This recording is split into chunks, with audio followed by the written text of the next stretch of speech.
Hello, good evening, and welcome to News 360 here from the News Hub at Adisawe, Kanda. I'm Natalie Ford. And my name is Alfred Okanse. Coming up in the headlines tonight. News 360 Headlines is brought to you by 5 suspects arrested over the murder of military officer Denchira Boase in Central Region.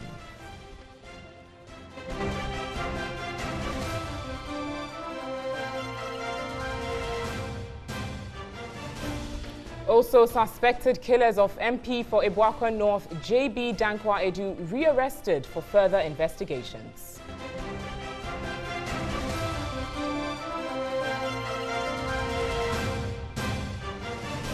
In the Ashanti region, a Kumasi High Court judge packs out of his residence following what he claims to be an attempt on his life.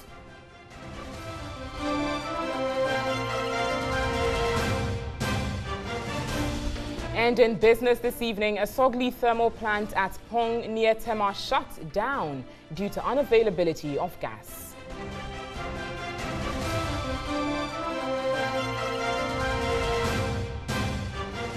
On the foreign front, group of South Sudanese soldiers on trial accused of raping foreign aid workers and murdering their local colleagues.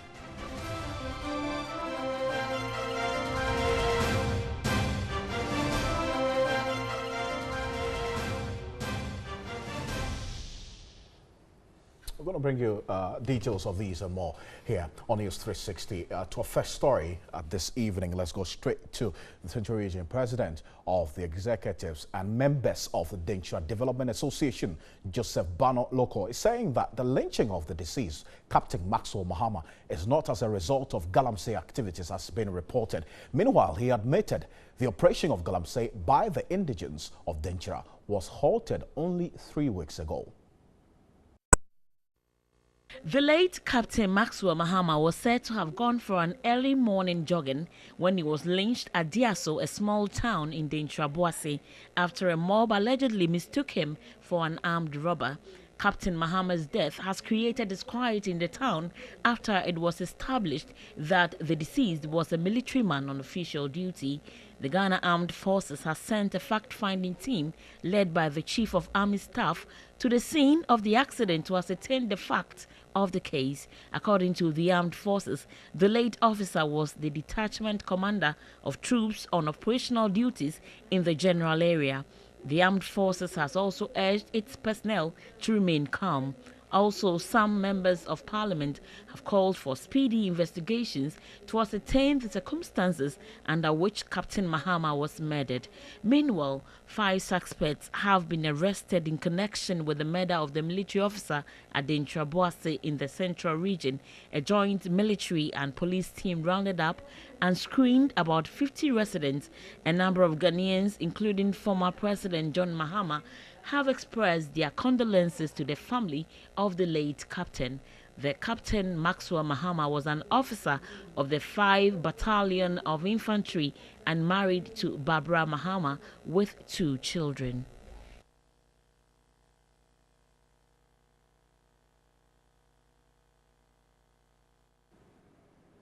And the Chief of Defense Staff, Lieutenant General Obi Akwa, led a high-powered military delegation to pay a condolence visit to the family of the late Captain Maxwell Mahama at his residence in Burma Camp on Tuesday.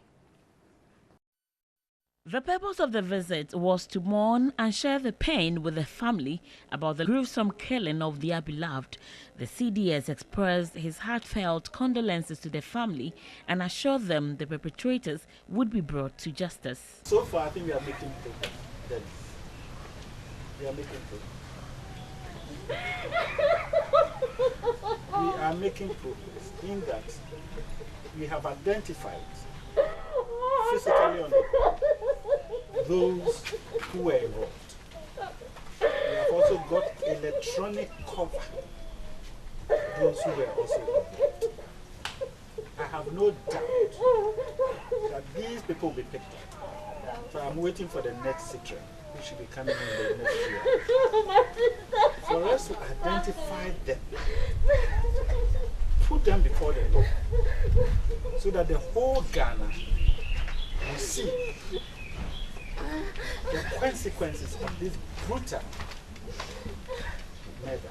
He added that the officer's name will never be lost in the annals of the Ghana Armed Forces and that he would be remembered at all times, advising them to exercise restraint during this difficult time. He also gave the assurance that the armed forces would do everything possible to support the bereaved family. Now, messages of condolence came in from across the country for late Captain Maxwell Mahama, who was said to be a very affable man, loved his profession, and unfortunately, the very thing he enjoyed doing, which was jogging, was where he found his untimely death. So, notable among these messages is one from Ivor Greenstreet, CPP, presidential candidate for the CPP 2016. It's sad to realize that a young and patriotic soldier who's been assigned to a national assignment as important as combating illegal mining has met his untimely death. Also from former President Rawlings, he said, when the law does not seem to be giving people justice, such acts of cruelty resulting in the unfortunate loss of innocent life is the end result. I call on the security agencies and the law courts to inspire confidence in the populace by acting swiftly and effectively when crimes are committed in our communities. More messages and heartfelt messages coming through. President John Dramani Mahama, my heart goes out to my brother, Captain Chubby Adam Mahama, on the murder of his son, Captain Maxwell Mahama. President John Dramani Mahama was referring to his father there. And President Nana Addo Dankwa Akufo-Addo says, I assure them that the perpetrators of this heinous crime will be arrested and dealt with in accordance with the laws of our country. And those are the messages that are coming in, Alfred. Very, very sad death there. Very untimely death. Very touching and very sad indeed. And a clear reflection of what some have raised concerns about. Justin Bayo is a peace and conflict analyst. He's joined me in studio to help us understand this. Justin, it's good to have you. Good evening to you. Good evening. All kinds of messages, beyond the messages of condolence, there's been all kinds of messages. Some very emotional ones have started popping up on social media with what we've been monitoring so far. There's one particular one that is tracing the deceased lineage and demanding that justice be served or there will be mayhem. In such instances, with the social media reactions and the reaction that's greeted this, what would you advise? Well, it's something that should be expected. Since January, a number of incidents have occurred that show that actually more justice is being meted out to people. That's not necessary. And it's also telling us that a number of institutions of state who should be seen as performing are not actually performing their role effectively. So the populace, in one way or the other, do not have confidence and faith in them. We have seen a number of videos that have popped up where a number of security agencies and personnel have been attacked. And at the end of the day, nothing has happened. And this is the populace are taking a cue from that. Some people are of the view that when an incident happens somewhere, it has no link whatsoever to another incident somewhere. Unfortunately, there are links between such incidents. So what you're trying to say is that, if I get the understanding, the increasing speed of mob action from, say, what happened in the Delta Force storming the courts through to what happened in Somanya with the mob attacking the police station, burning down the police vehicle, to what's happened now in Upper Denchira West. There is a linkage. There's definitely a linkage. And when we do not do anything about it, at the end of the day, people will believe that they can always do anything they want and go scot-free. And that is what we are witnessing. Unfortunately, sometimes it happens to certain categories of people and nothing is done. And now it has happened to a military officer. If we do not do anything, it will continue to escalate. Sometimes at the end of the day, we wait until it de-escalates and we forget about it and nothing is done. And then a number of triggers will happen again, and then you find it coming up and people will start talking about it. So for me, we have to put a stop to this by being heavy-handed. Find out those who are culprits and deal with them. That is the only way we can solve this problem. Now, you talk about finding out the culprits and dealing with them. We know over the period, the modus operandi of the police in rounding up these persons. So you, for example, the Delta Force storming the courts, some people who were nowhere near the crime scene were arrested, and eventually they had to be discharged because of nolle prosequi, no form of evidence to pin them to the crime. We're talking about the JB Danquer's alleged killers also being discharged for the same nolle prosequi. How should the military or the police conduct the investigations into this particular case, so we don't end up talking about nolle prosequi again because they want to round up everybody in the area? Yes, nolle prosequi does not mean that they've been acquitted. That's one thing we should note. Absolutely. Yes, so they've just been discharged for further investigation. So we know that the case is still there. So we should be seeing the various institutions working hard to ensure that these people are brought to justice. It doesn't mean that we should just forget about it because of nolle prosequi. They haven't been acquitted. So we want, at the end of the day, for them to be tried and the people concerned to be tried so that all of this will come to an end, or else one day we'll find it escalating and involving even certain institutions of the state that we cannot think about, such as the members of parliament and even the executive. You think that's going to get to that point? If we do not do anything about it, we shouldn't be surprised if it gets to that. You identify the undercurrents of this being a certain level of mistrust. How does that feed into the increasing issues of mob action and impunity and discipline that is being seen continuously over the period? Yes, apart from the fact that there's mistrust between the populace and certain institutions of states, there are also certain factors that people are developing. You can see a lot of disgruntlement that is also playing a role. People are disgruntled with the system in one way or the other, and they are trying to express themselves in various ways. And if we do not resolve these disgruntlements among the populace, they will also find ways of expressing themselves, either through violence or through mob action. Oh, but I'm taking the law into your own hands. It's not an excuse for the weaknesses in the system, clearly. I mean, we should find ways of strengthening the police rather than having a justification of a sort of people saying, look, we don't trust the police, so we'd rather, resort to mob action. Yes, actually, we should also find ways of strengthening them or supporting them. But the police must also take certain steps in trying to build close relationships between themselves and the populace, and also explaining the ways they operate. Because when there's a delay in actually bringing a culprit to justice, people believe that the police is doing nothing. But if you are able to use your police community relations effectively, you should be able to explain to the populace to understand that you are working on it, you are gathering evidence, and at the end of the day, those people who have been discharged will be brought to justice at the end of the day. Justin, I want to thank you very much. And this is a developing story, so we're keeping a very keen eye on it. And let me just let you know that we're picking reports that the body of the late Captain Mahama is suspected at 37 mark. So we're keeping an eye on that as well. But the National Democratic Congress Minority Caucus in Parliament is saying it has learned with shock and dismay the gruesome murder of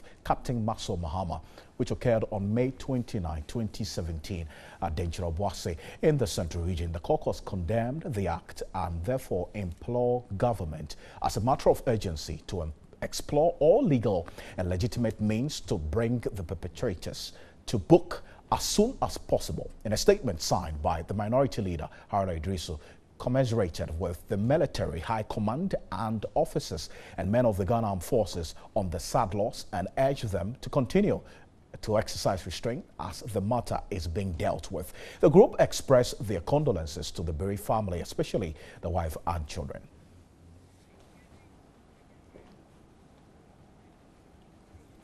Well, this is not a case in isolation, and just as security analyst was doing the linkages, let's go to the Eastern Region. The Koforidua Circuit Court has remanded 16 persons arrested in connection with the Monday burning down of the Somanya District Police Station and patrol vehicle into police custody until June 13. Meanwhile, one of the 4 suspects freed by the RH youth has reported himself to the police and was also remanded into prison custody.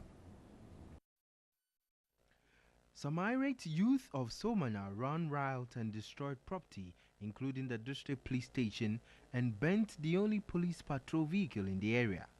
The demonstrators were against alleged high electricity tariffs, again freed 4 suspects in the police cells.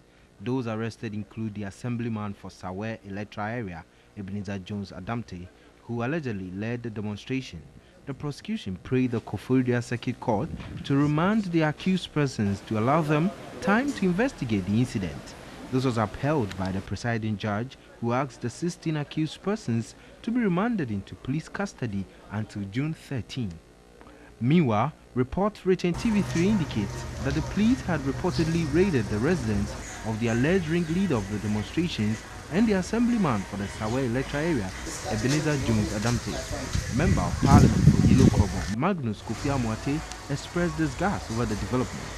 I think it's highly unfortunate and unacceptable because the police is not the institution to resolve the issue of high electricity tariffs. No. So I don't see why we should vent our anger on the police. They are protecting us. And if those who are protecting us should be attacked, when we civilians are attacked, who do we run to? I think it's very, very important. And we must not allow a few to incur the displeasure of the police. The police can do anything.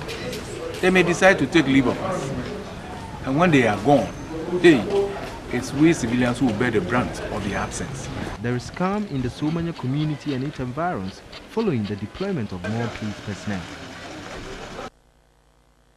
So just let you know that we have a man, Komla Kluche, on the ground at Diaso in the Upper West Dentra district of the Central Region. He's bringing us a more exclusive detail of the updates of the situation here on News 360. So stay with us. We'll be getting through to him as we go on the bulletin. Absolutely, Alfred. But away from that, the police has rearrested the two men linked to the murder of a former member of Parliament for Ibuakwa North, Joseph Boache Dankwa Edu, for further investigations. And Accra High Court had earlier discharged the two following a nolle prosequi issued by the Attorney General. Few hours after the two, Daniel Asedu and Vincent Boso, had been discharged by the Accra High Court, the police rearrested them for further investigations. Earlier in court on Tuesday, Senior State Attorney Seva Akobacha announced that the trial will not continue due to a nolle prosequi filed by the Attorney General but did not cite any reasons. The Attorney General explained that after studying the case docket, it was realized that there was the need to do further investigations and open the case afresh.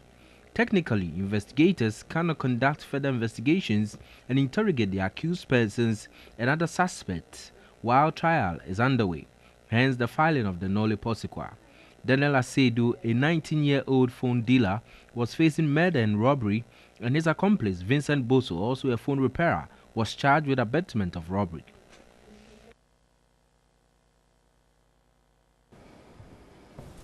And the first Deputy Speaker of Parliament, Joseph Osei Owusu, says the decision by the Attorney General to release Daniel Asiedu and Vincent Bosu, who were accused of killing the late J.B. Dankwa Edu, as appropriate. He says the move will enable the two be rearrested and could also avoid the accused being acquitted in the long run. The first Deputy Speaker said the Attorney General's decision to file for nolle prosequi was the best option. He explained if the case is allowed to travel to the end, that could see the accused persons freed. Most likely, they have discovered an error. If they go ahead, the accused person will be acquitted. So you truncate it and start afresh. Or that after putting all the evidence together, you prefer fresh charges, in which case you discharge the person, submit the fresh charges, and you arrest the person. Former Deputy Attorney General Dominic Ayine also threw his weight behind the AG's decision. If obviously all the leads are pointing in one direction, and yet you have loopholes in the evidence that may lead to an acquittal, the Attorney General is right. The reasonable thing to do is for her to enter the nolle prosequi and then begin the process all over again. The two urged family members who have been calling for justice and speedy prosecution to be patient. Unfortunately, this is the case of the state. The Attorney General, using her professional expertise, has come to the conclusion that it is not possible to go along with the case. So much as I sympathize with the family members, I would say that they should exercise patience. When it comes to the process of proving that somebody is guilty of something or another, people's feelings and emotions should comes second to the people doing the job. As long as in law they are doing the right thing, that should be their focus. The alleged killers of the late J.B. Dankwa were discharged after the AG filed for a nolle prosequi, giving no reason. So the Attorney General, Gloria Kufu, has indicated that these people are going to be rearrested. So we're going to be following up on this case, Kenny, subsequently. But Justice Senior Amedahe has packed out of his residence in Kumasi following what he claims to be an attempt on his life. The High Court judge over the weekend had his bungalow at Denyami beguiled by unknown persons. He also claims he is insecure, hence the decision to move out of Kumasi. Here's a report by William Evans Inkum. Amedahe had his car ready, parking his luggage and other property to an undisclosed location. His official residence was beguiled over the weekend and his laptop and tablets stolen from his bedroom. The burglar is suspected to have accessed the room through a window at the balcony of the house. The judge told TV3 his life is in danger, hence the decision to move out. Justice Amedahe cannot pinpoint the immediate motive for the attack, but he suspects foul play. His suspicion was heightened by the observation that the burglar did not take any of his expensive items, but bolted with his laptop and iPad, suspected to contain some classified information. The judge has since left the house to an undisclosed location. The police are investigating the incident, but are yet to make any arrests.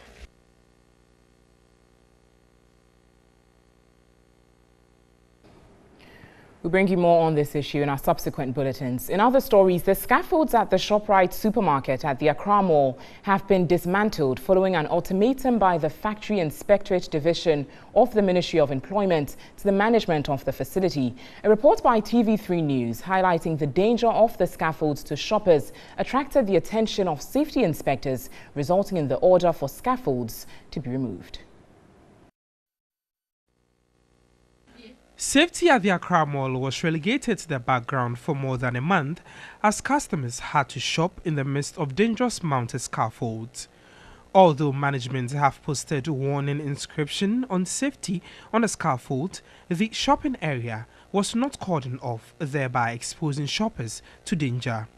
Management was initially hesitant to remove the scaffold, claiming the warning inscription on them was enough to alert shoppers who visit the facility.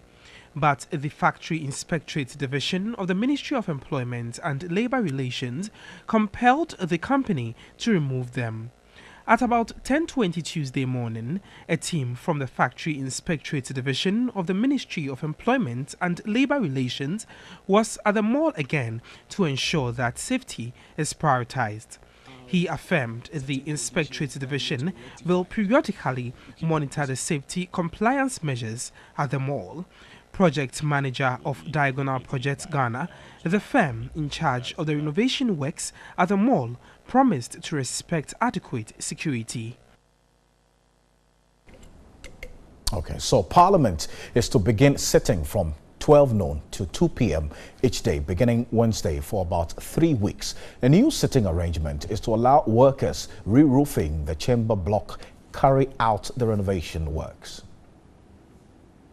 Part of the roof of the chamber block was ripped off last year during a rainstorm. A temporary re-roofing was done to allow members continue with their work. The Speaker in his welcome address on Tuesday said it was imperative for proper re-roofing to be done. This is one of the entrance to the main chamber block of Parliament. Scaffolds have been erected and we are told by the majority leader that workers will begin work to re-roof the building tomorrow, Wednesday, and they are expected to finish work in 3 weeks' time. The time for sitting has therefore been rearranged. The House would from Wednesday begin sitting at 12 noon to 2 p.m. Contractors would also be expected to work from 6 a.m. to 12 noon and continue after the House adjourns sitting at 2 p.m. The majority leader explained why work could not be done while the House was on recess for 2 months. We had to follow due process. There are many things that we had to do, put in place, and it was only after we had finished that decision will have to be taken by the service board, the parliamentary service board, which had until recently not been properly constituted. So if there's been some delay, that indeed is the reason why it has delayed. Yeah. How much is it going to cost? I'm not too sure, because we have not, as we speak, completed the entire process. There should have been an emergency situation whereby we would have re-roofed it either before we went on recess or even during the recess. But unfortunately, that was never the case. This is the government who says, I'm in a hurry. Meanwhile, the funds to give to Parliament to do it work itself is not being given. So I see it as more financial and not technical. China State Housing Company is tipped to undertake the exercise. The Speaker of Parliament also announced that the House will soon advertise for consultants to draw a design for the proposed new chamber block. He was also worried Parliament's lands were being encroached upon by private developers. Still watching News 360. Remember, this bulletin is streaming live on GhanaWeb.com as well as 3news.com and News on TV3 on Facebook. Return with more news shortly. Stay with us.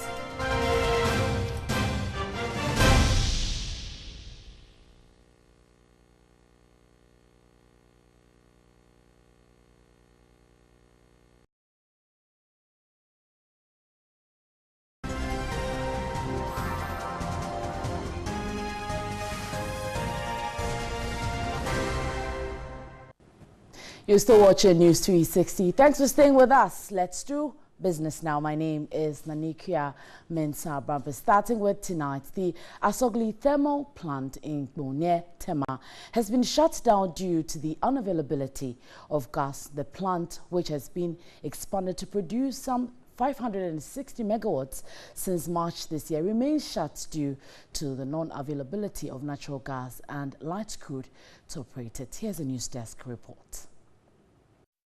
Shutdown of Asogli power plant is basically due to challenges in fuel supply. Gas from Nigeria, which powers the Tema enclave, has been cut off following the shortage of the commodity from Nigeria as a result of the strike by workers of the petroleum sector. The shortage has affected supply of gas to Ghana.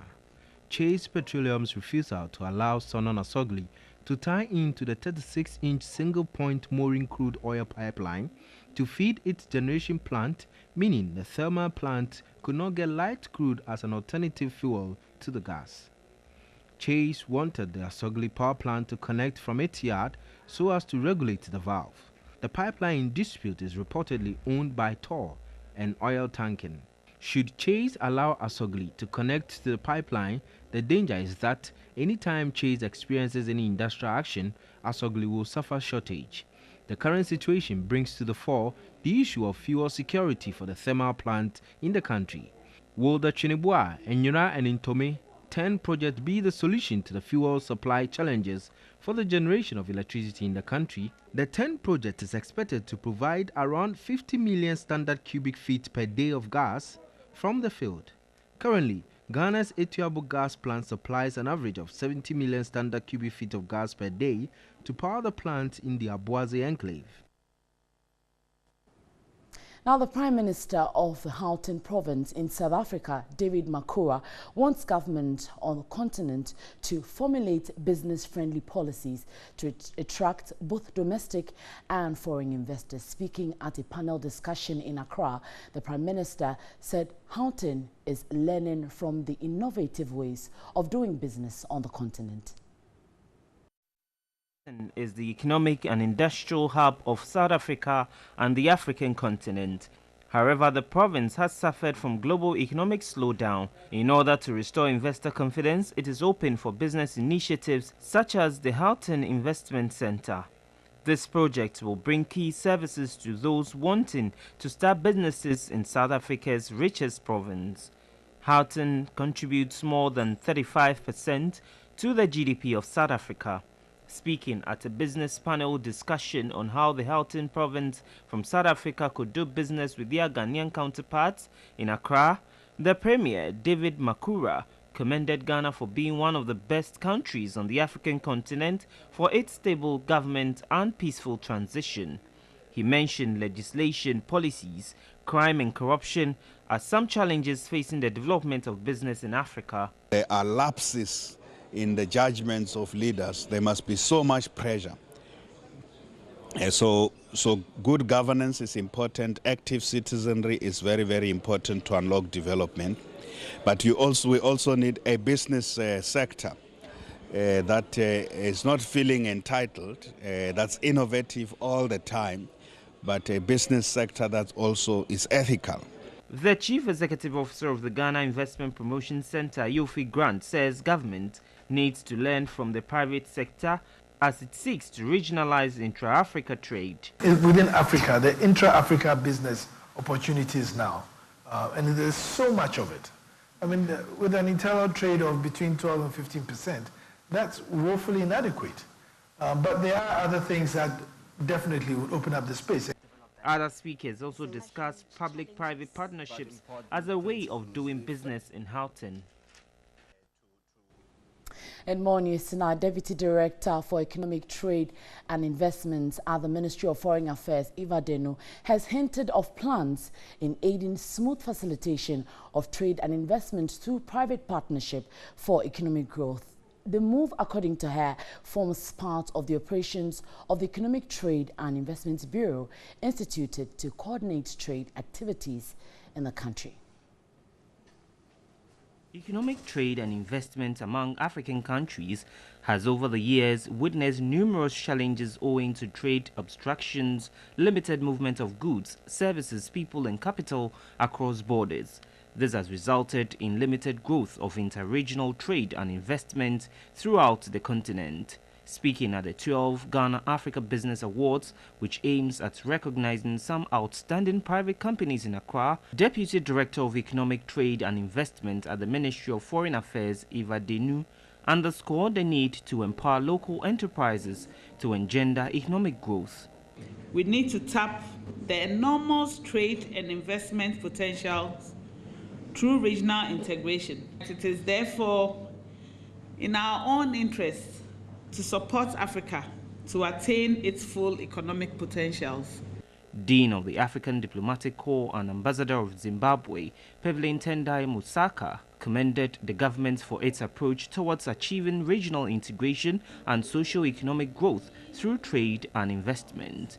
Some companies which were exceptional in providing quality services and promotion of regional trade were awarded in silver, gold and platinum categories. AGPC Center Limited, Miniplus Limited and Shalina Herbal Limited were honored in the silver category.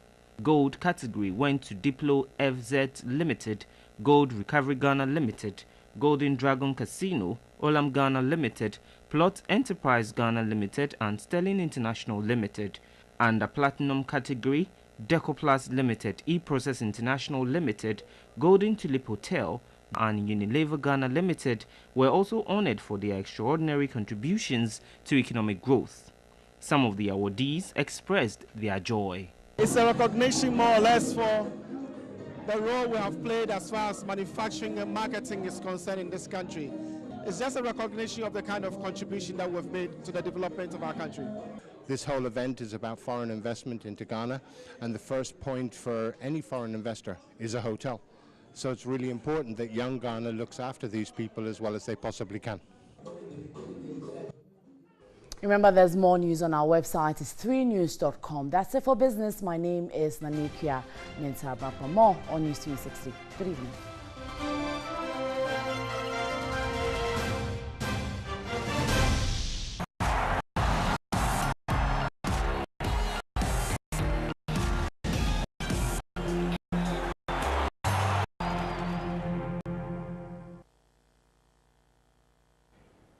Good evening, it's News 360 here on TV3, and it's time to go through the major sporting headlines for the day. We begin with the news that the Black Stars have returned home from the African Under-17 Championship to a big welcome at the Kotoka International Airport. Among the big welcome party was our own Nanekia Amankwa. This was a winner's arrival in many ways for a team that finished second. Organized fan groups, the media, and executive committee members of the Ghana Football Association and the Black Stars coach Kwesi Appiah cramped into the arrival hall of the Kotoka International Airport to welcome the Black Starlets from Gabon. The team finished second behind Mali and will be back at the Under-17 World Cup after a 10-year absence. Coach of the side, Pakwesi Fabian, is already looking forward to that. We want to go and show ourselves very strong in the World Cup. We want to start early because the tournament is from 5th October. As you are in May, somebody might think that, oh, it's far away, but it's not far. There will be 1 or 2 inclusions here and there. We'll be looking at players from Right to Dream because when we were leaving, they had trouble, so we didn't get their players. We have some boys from Final and things like that. We'll bring all of them on board and then make a final strong team to represent the country in the World Cup, where we hope to do well. Current Ghana boss Kwesi Appiah said he had been impressed with what he saw in Gabon, but insists the real work begins now. Individually, many of them were really good, and then as a team, they played tactically well. So it's up to the coach to sit down and analyze the whole games and look at where there were lapses and make sure that he puts things together. But the other part of it is they are young players that we need to still keep monitoring them. Many of the players are hoping they can build on from here. Stories of interest from some of the biggest clubs in the world abound. And one of the team's best players in Monotoku is already hoping he can cash in as quickly as possible. I've heard so many clubs, but always with my manager. He said he would deal with them. I target to play in Europe, big club, to show myself that I'm also a talented person coming up. Many Ghanaians will be hoping whatever choices they make, many of the players go on from here to become big football stars. Elsewhere, some of the brightest young goalkeeping talents in Ghana say they are up to the task of solving the country's long-standing problems in that department. Dorabedua Champon has been speaking to some of the goalkeepers in the camp with the Black Stars Team B. The common knowledge these days is that Ghana is lacking quality goalkeepers. While areas like midfield has seen intense competition, the goalkeeping role in the Black Stars has lacked in options. But they say every problem presents an opportunity, and for a trio of home-based goalkeepers currently training with the Black Stars B side, they've seen the opportunity to train under Coach Kwesi Appiah as their perfect chance to stake a claim. There are a lot of good players, in the country, and if you are privileged to be here, you always have to be at your best. So, for the players and for me personally, I'm here determined, to do my best. Even if I get 5 minutes of the game, I have to give my best. Every player desires to play for his nation. So, what I can say is, if the opportunity is given for me to play for my country, why not? I'll be very, very honored to do that. Since Richard Kinson quit international duty, Ghana's goalkeeping issues have grown bigger. Adam Kwarase and Fatal Dauda have all had their turns to fit the gap and not exactly taken it. Razak Brahma got 2 tournaments to make it his, but has lost his place under new coach Kwesi Appiah. Kinson, who now works as goalkeeper trainer for the Black Stars, reckons there is enough quality on the local scene to solve the problem once and for all. Everybody is ready, and you see the desire also to do something great for the nation Ghana. Goalkeeping is a process, so they need to go through the process so that when they get to a level, they can learn from their mistakes.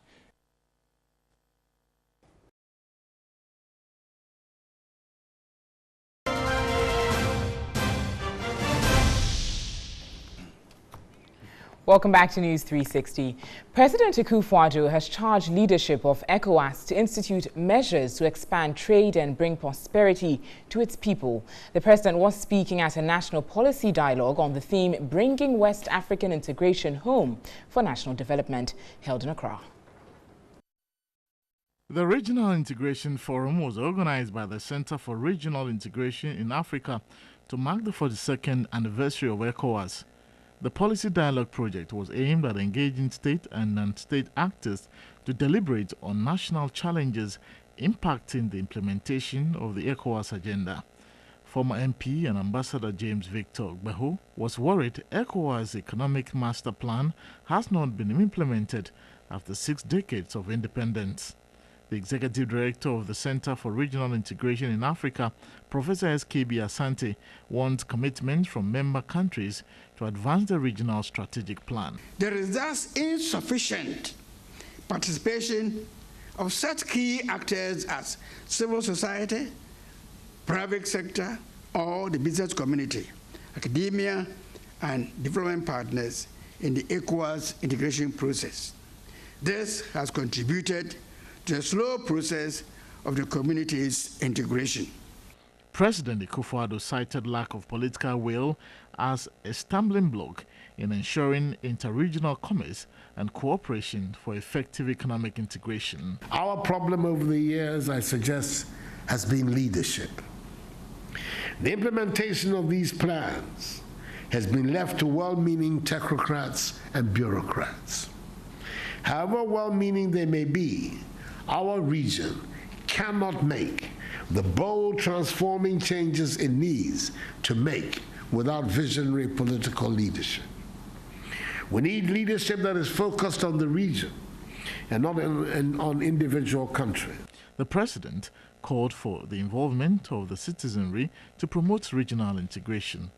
The role of the citizenry in the process of regional integration is crucial.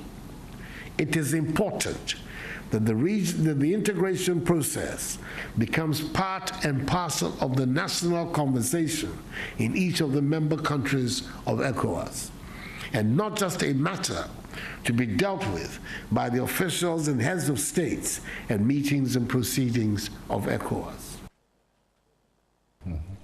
Let's just stay a bit further with the presidency. Now, President Akufo-Addo has submitted a list of 19 ministers to form the core of his cabinet.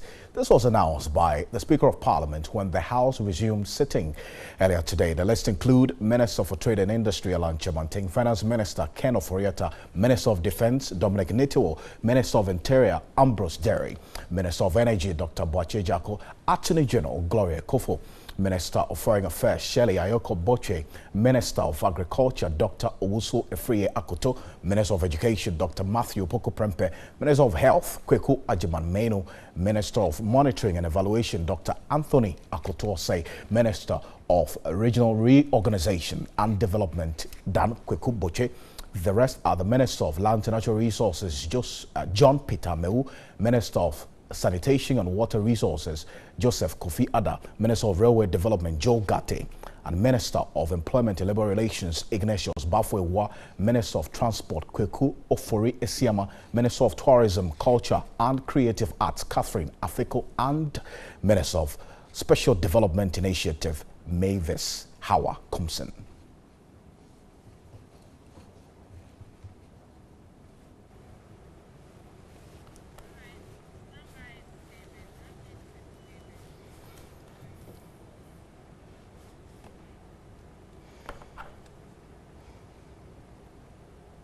And up next, we have entertainment news. News is brought to you by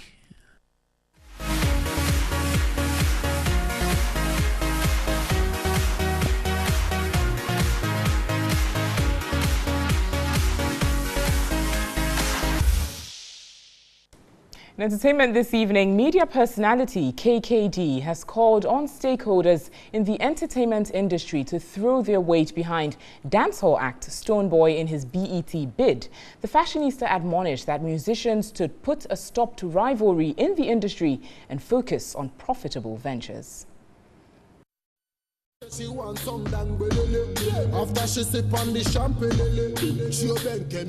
the second BET nomination for Stonebwoy, and his fans have been nothing but excited about it. The Mighty Lele hitmaker received his first nomination and won in 2015. Born Livingstone Sechekla, Stonebwoy is on a journey to becoming the first Ghanaian musician to win 2 BET awards, should he win the Best African Act for the 2017 edition.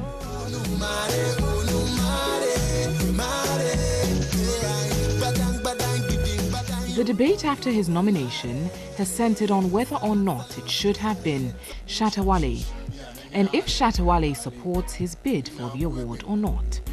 Though Stonebwoy called for unity, looks like he might be fighting alone. 2 weeks after the nominee's announcement, some top Ghanaian entertainers, unlike Nigerian counterparts, have not joined in the social media campaign to make Stonebwoy the winner.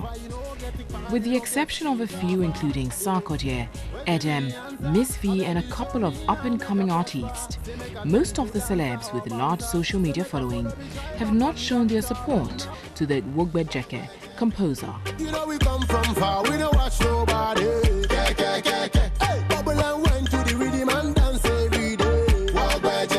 Ghanaian fashion icon Kwesi Che Dakwa, better known as KKD, who has an influence at the BET Awards game, has called on entertainers, especially musicians, to rally support behind each other and put a stop to internal fights.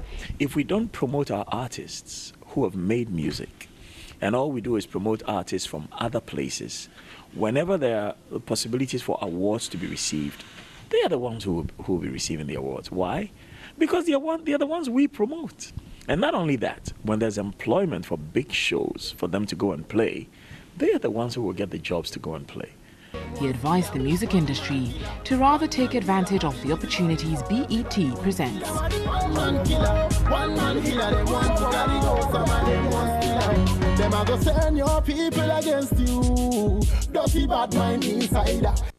I only wish him all the best. But that's it for the news. It came to you live from our news hub here at Adesawe in Kanda. My name is Alfred Concept. And I'm Natalie Fort. Thanks so much for watching. Remember, News at 10 will simulcast on 3FM 92.7. Next is Do Not Love Me So Much. Have a good evening.